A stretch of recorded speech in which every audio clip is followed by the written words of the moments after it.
डर एक ऐसी भावना है जो इंसान को विवश करती है, कभी भागने को और कभी सोचने पर। यही डर हमें उन अनकही कहानियों की ओर ले जाता है जो हमें हकीकत और कल्पना के बीच की रेखा को पार कराता है।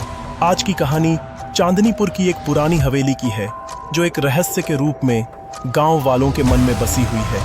इस हवेली में रह रहा था शर्मा परिवार, जिसके साथ अनजानी घटनाएं शुरू होने लगी। एक रात दादी ने सुना कि कोई उनके पास बैठा हुआ है और बेहद धीमी आवाज में कह रहा है, मुझे मत भूलो। शुरू में यह मात्र एक सपना लगा, लेकिन अगली रात वही आवाज फिर सुनाई दी। इस आवाज ने धीरे धीरे बच्चों को भी भयभीत करना शुरू कर दिया। रोहित ने कहा कि उसने खिड़की से एक लंबी परछाई को घूरते देखा और जब उसने चीखा तो वह अदृश्य हो गई। माता पिता ने उन्हें समझाने की कोशिश की कि ये सब महज उनकी कल्पनाएं हैं, लेकिन उस रात कुछ और हुआ। दरवाजा खुद ब खुद बंद हुआ और खिड़कियां खुल गईं। वहीं पर आवाज गूंजी, तुम मुझे भूल नहीं सकते।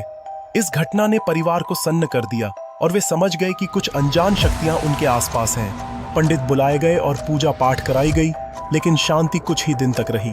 फिर वही अजीब घटनाएं फिर से शुरू होने लगीं, जिससे गांव में यह मान्यता बन गई कि हवेली में कोई आत्मा वास करती है। गांव वालों के बीच अफवाह फैल गई कि यह आत्मा एक औरत की है, जिसकी रहस्यमय मौत हुई थी, जबकि कुछ लोग इसे एक मजदूर की आत्मा मानते थे।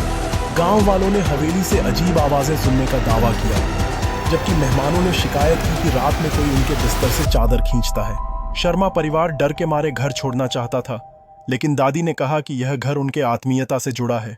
एक रात गांव वालों ने डरावनी चीख सुनी और जब पहुंचे तो दादी बेहोश थीं और दीवार पर खून से लिखा था, मैं यहीं हूं। इसके बाद से दादी का व्यवहार बदल गया। वह हवा में हाथ हिलाकर किसी से बातें करने लगी और परिवार का मनोबल टूट गया। आखिरकार डर की यह कहानी हमें यह सिखाती है कि भय के सामने कबेजा नहीं छिपा सकते। हमें उस आत्मा का सामना करना होगा जिसके दर्द भरे शब्द हमें सुनाई देते हैं। हो सकता है यही डर की असली शक्ति हो, हमें सच और भ्रम के बीच सोचने पर मजबूर करती है। Make it in horror animated.